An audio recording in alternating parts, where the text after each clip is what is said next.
Okay. Hey friends, Dan back again. We're going to talk about something golf related. Can you believe that? Okay, so I'm teaching some lessons this morning.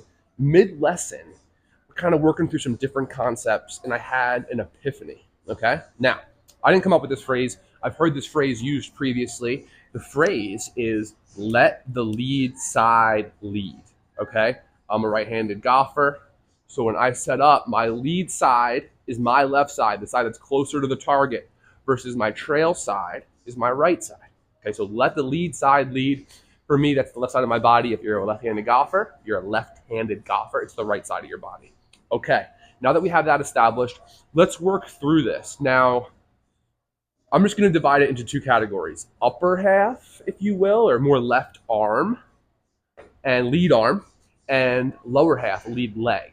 Okay, let's start with the arm. Okay, so in the scenario we were dealing with this morning, this golfer was flipping the club a little bit, and that was causing three-dimensional contact issues. And when I say that, I means the club head is kind of working out around the handle too rapidly, and that was leading to heavy strikes, so the club was getting too deep into the ground, higher on the face than you want with an iron there, and too much on the heel. So sort of horizontally, the club working out at the ball too much, vertically working down at the ground too much. So high heel strikes. And what we sort of established was that was too active or dominant of a right hand and arm wrist around the left hand and arm. Because for that to happen, you need opposing forces on the club. So there needs to be like a push, pull, or two different forces acting on each other. The right hand's pushing around the left hand at the top of the handle.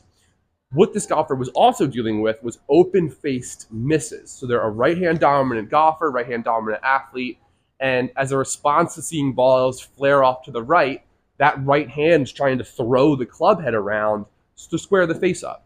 So a strategy or a concept that proved helpful was feeling the left hand be stronger on the club, so more wrapped around on top, and then just using the left hand to spin this face closed, almost like a backhand kind of top spin feeling.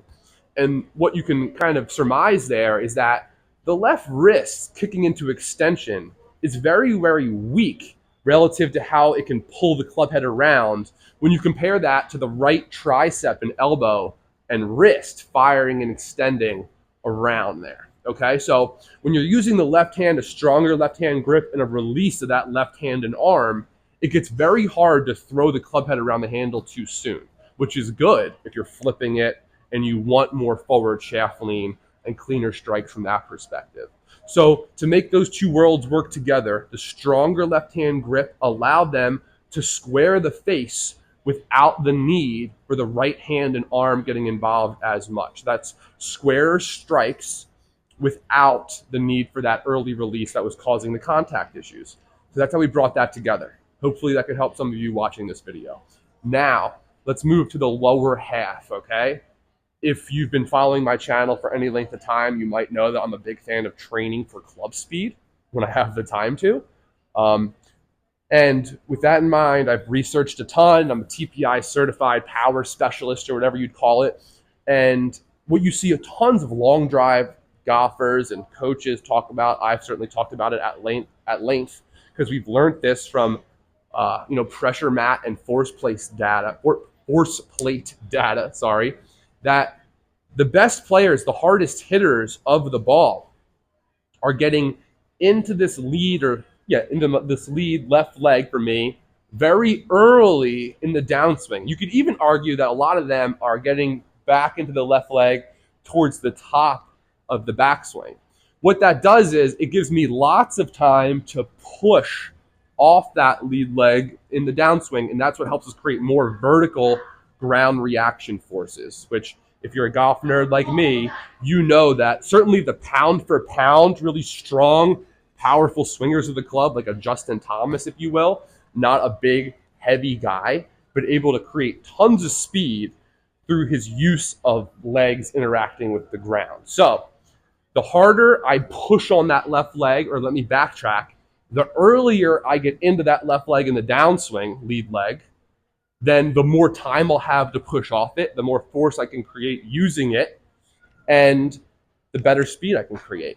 So right there in this video, we've talked about how you can use your lead arm to square the face with success, and you can use your lead leg to drive tons of power.